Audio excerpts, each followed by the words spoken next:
नारायणं नमस्कृत्य नरं चैव नरोत्तमं देवी सरस्वती व्यासं ततो जयमुदीरयेत् नष्टप्रायेषु अभद्रेषु नित्यं भागवतसेव्या भगवती उत्तमश्लोके भक्ति भवति नष्टकी कृष्णाय वासुदेवाय देवकी नंदनाय च नन्दगोपकुमाराय गोविन्दाय नमो नमः मूकं करोति वाचालं पङ्गुलङ्घते गिरिं यत्कृपातमहं वन्दे परमानन्दं माधवम्। श्रीमद् भागवत महापुराण चतुर्स्कंद अध्याय 23।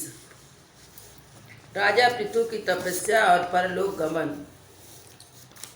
मैत्रेय जी कहते हैं, इस प्रकार महामनस्वी प्रजापति पृथु ने स्वमेव अनादि तथा पूर्वग्राम आदि सर की व्यवस्था करके स्थावर जंगम सभी की आजीविका का विकास सुशोभित कर दिया और साधु जनोचित धर्मों का भी खूब पालन किया।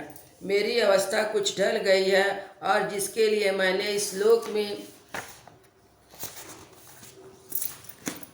जन्म लिया था वह प्रजा रक्षण का रूप ईश्वर आज्ञा का पालन भी हो चुका है। अब मुझे अंतिम पुरुषार्थ मुझ के लिए प्रयत्न करना चाहिए। यह सोचकर उन्होंने अपने विरह में रोते हुए अपनी पुत्री रूपा पृथ्वी का भार पुत्रों को सौंप दिया और सारी प्रजा को बिलखती छोड़कर वे अपनी पत्नी सहित अकेले ही तपोवन को चल दिए।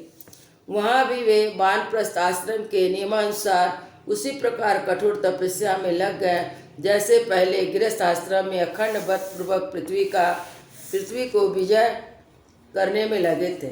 कुछ दिन तो उन्होंने कंदमूल फल खाकर बिताए, कुछ काल सूखे पत्ते खाकर रहे और कुछ पखवाड़े तक जल पर ही रहे। इसके पश्चात केवल आयु से ही निर्वाह करने लगे। वीरवर पृथु मुनि वृत्ति से रहते थे। गर्मियों में उन्होंने पंचाग्नि का सेवन किया। वर्षा ऋतु में खुले मैदान में रहकर अपने शरीर पर जल की धाराएं सही, जाड़े में गले तक जल में खड़े रहे। वे प्रतिदिन मिट्टी की वेदी पर ही शयन करते थे। उन्होंने शीतोष्ण सब प्रकार के द्वंद्वों को सहा, वाणी और मन का संयम करके ब्रह्मचार्य का पालन करते हुए प्राणों को अपने अधीन किया। इस प्रकार श्री कृष्ण की आराधना करने के लिए उन्हें उत्तम तप किया। इस क्रम से उनकी तपस्या बहुत पुष्ट हो गई और उसके प्रभाव से कर्म मल नष्ट हो जाने के कारण उनका चित्त सर्वदा शुद्ध हो गया। प्राणायाम के द्वारा मन और इंद्रियों के निरुद्ध हो जाने से उनका वनवास जनित वासना जनित बंधन भी कट गया। तब भगवान सनत कुमार ने उन्हें जिस परम उत्कृष्ट अध्यात्म योग की शिक्षा दी थी उसी के अनुसार राजा पृथु पुरुषोत्तम श्री हरि की आराधना करने लगे। इस तरह भगवत पारायण होकर श्रद्धापूर्वक सदाचार का पालन करते हुए निरंतर साधन करने से परब्रह्म परमात्मा में उनकी अनन्य भक्ति हो गई। इस प्रकार भगवत उपासना से अंतकरण शुद्ध सात्विक हो जाने पर निरंतर भगवत चिंतन के प्रभाव से प्राप्त हुई इस अनन्य भक्ति से उन्हें वैराग सहित ज्ञान की प्राप्ति हुई। फिर उस तीव्र ज्ञान के द्वारा उन्होंने जीव के उपाधि अहंकार को नष्ट कर दिया जो सब प्रकार के संशय विपर्य का आश्रय है। इसके पश्चात देहात्मक बुद्धि की निवृत्ति और परमात्मा स्वरूप श्री कृष्ण की अनुभूति होने पर अन सब प्रकार की सिद्धि आदि भी उदासीन हो जाने के कारण उन्होंने उस उत्तम ज्ञान के लिए प्रयत्न करना छोड़ दिया जिसकी सहायता से पहले अपने जीव कोष का नाश किया था। क्योंकि जब तक साधक को योग मार्ग द्वारा श्री कृष्ण कथा अमृत में अनुराग नहीं होता तब तक केवल योग साधना से उसका मोह जनित प्रमाद दूर नहीं होता, भ्रम नहीं मिटता। फिर जब अंतकाल उपस्थित हुआ तो वीरवर पृथु ने अपने चित्त को दृढ़तापूर्वक परमात्मा में स्थिर कर ब्रह्म भाव में स्थित होकर अपना शरीर त्याग दिया। उन्होंने एड़ी से गुदा के द्वार को रोककर प्राणवायु को धीरे धीरे मूलाधार से ऊपर की ओर उठाते हुए क्रमशः नाभि, हृदय, वक्षस्थल, कंठ और मस्तक में स्थित किया। फिर उसे और ऊपर की ओर उठा ले जाते हुए क्रमशः ब्रह्मरंध्र में स्थिर किया। अब उन्हें किसी प्रकार के संसारिक भोगों की लालसा नहीं रही। फिर यथास्थान विवाह करके प्राणवायु को समस्त वायु में, पार्थिव शरीर को पृथ्वी में और शरीर के तेज को समिष्ट तेज में लीन कर दिया। हृदय आदि आकाश देह अवच्छिन्न आकाश को महाकाश में और शरीरगत रुधिर आदि जलीय अंश को समष्टि जल में लीन किया। इस प्रकार पृथ्वी को जल में, जल को तेज में, तेज को वायु में, वायु को आकाश में लीन कर दिया। तदनंतर मन को सविकल्प ज्ञान में जिसके अधीन कार्य वह रहता है, उन इंद्रियों को उनके कारण रूप तन्मात्राओं में सूक्ष्म भूत के कारण अहंकार रूप आकाश इंद्रिया और तन्मात्राओं को उसी अहंकार में लीन कर दिया। अहंकार के महत्त्व में भी लीन किया। फिर संपूर्ण गुणों की अभिव्यक्ति करने वाले उस महत्त्व को मायोपाधिक जीव में स्थित किया। तदनंतर उस माया रूप जीव की उपाधि को भी उन्होंने ज्ञान और वैराग्य के प्रभाव से अपने शुद्ध ब्रह्म स्वरूप से में स्थित होकर त्याग दिया। महाराज पृथु की पत्नी महारानी अर्ची भी उनके साथ साथ वन को गई थी। वह बड़ी सुकुमारी थी, पैरों से भूमि का स्पर्श करने योग्य नहीं थी।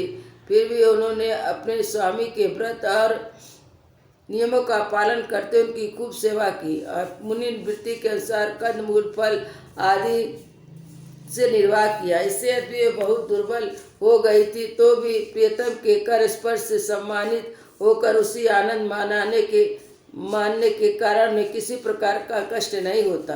अब पृथ्वी के स्वामी अपने प्रियतम महाराज पृथु की देह को जीवन के चेतना आदि सभी धर्मों से रहित देख उस सती ने कुछ देर विलाप किया। फिर पर्वत के ऊपर चिता बनाकर उस पर चिता पर रख दिया। इसके बाद उस समय के सारे कित कर नदी के जल में स्नान किया। अपने परम पराक्रमी पति को जलांजलि दे आकाश स्थित देवताओं की वंदना की।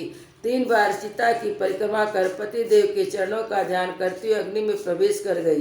परम साध्वी अर्ची इस प्रकार अपने पति वीरवर पृथु का अनुगमन करते हुए सहस्त्रों वरदानी देवियों ने अपने अपने पतियों के साथ उनकी स्तुति की। वहाँ देवताओं के बाजे बजने लगे। उस समय मंदराचल के शिखर पर देवनाएं पुष्प की वर्षा कर रही थी।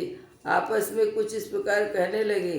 देवियों ने कहा, हो यह स्त्री धन्य जिसने अपने पति के राजराजेश्वर पृथु की सन्मनवाणी शरीर से ठीक उसी प्रकार सेवा की जैसे लक्ष्मी जी योगेश्वर भगवान विष्णु की करती हैं।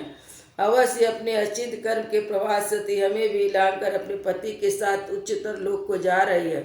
इस लोक में कुछ ही दिनों का जीवन होने पर भी जो लोग भगवान के परम पद की प्राप्ति कराने वाला आत्मज्ञान प्राप्त कर लेते हैं उनके लिए संसार में कौन पदार्थ दुर्लभ है। अतः जो पुरुष बड़ी कठिनाई से भूलोक में मोक्ष का साधन स्वरूप मनुष्य शरीर पाकर भी विषाक्त में आसक्त रहता है, नियम से ही आसक्त घाती है, वह ठगा गया।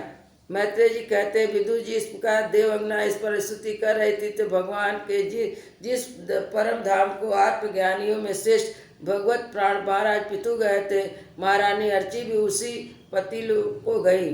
परम भागवत पृथु जी ने ऐसे प्रभावशाली थे, उनके चरित्र बड़े उदार थे। मैंने तुम्हारे सामने उनका वर्णन किया। जो पुरुष इस परम पवित्र चरित्र को श्रद्धा पूर्वक एकाग्र से पढ़ता है, सुनता है या सुनाता है, वह भी महाराज पृथु के पद भगवान के परम धाम को प्राप्त होता है। इसका सकाम भाव से पाठ करने से ब्राह्मण ब्रह्म तेज प्राप्त करता है, क्षत्रिय पृथ्वीपति हो जाता है, वैश्य व्यापारियों में प्रधान हो जाता है, शुद्ध में मधुरता आ जाती है। स्त्री अथवा पुरुष जो कोई भी इसे आदर पूर्वक 3 बार सुनता है वह संतान ही तो पुत्रवान, धनहीन हो तो महाधनी, कीर्तिहीन हो तो यशस्वी, मूर्ख हो तो पंडित हो जाता है। यह चरित्र मनुष्य मात्र का एकमात्र कारण करने वाला है, अमंगल को दूर करने वाला है, धन यश आयु की वृद्धि करने वाला, स्वर्ग की प्राप्ति कराने वाला और कलयुग के दोषों का नाश करने वाला, धर्म आदि चतुर्वर्ग की प्राप्ति में बड़ा ही सहायक है। इसलिए जो लोग धर्म अर्थ काम और मोक्ष की भली भांति सिद्ध करना चाहते हैं उन्हें इसका श्रद्धापूर्वक श्रवण करना चाहिए। जो राजा विजय के लिए प्रस्थान करते समय इसे सुनकर जाता है उसके आगे आ करके राजा लोग उसी प्रकार भेंट रखते हैं जैसे पृथ्वी के सामने रखते थे। मनुष्य को चाहिए कि इन सब प्रकार की आसक्ति छोड़कर भगवान में विशुद्ध निष्काम भक्ति भाव रखते हुए महाराजा पृथु के निर्मल चरित्र को सुने और सुनाए और पढ़े। विदुर जी, मैंने भगवान के महत्व को प्रकट करने वाला पवित्र चरित्र तुम्हें का सुनाया। इसमें प्रेम करने वाले पुरुष महाराज पृथु की भांति पाता है। पुरुष जो इस प्रकार पृथु चरित्र का प्रतिदिन आदर पूर्वक निष्काम भाव से कर्म, जो पुरुष इस पृथु चरित्र का प्रतिदिन आदर पूर्वक निष्काम भाव से श्रवण और कीर्तन करता है, उसका जिनके चरण संसार सागर को पार करने की नौका के समान है, उसे हरि में सुदृढ़ अनुराग हो जाता है। वृंदावन बिहारी लाल की जय, अयोध्या श्री राम लला की जय, गुरु महाराज की जय।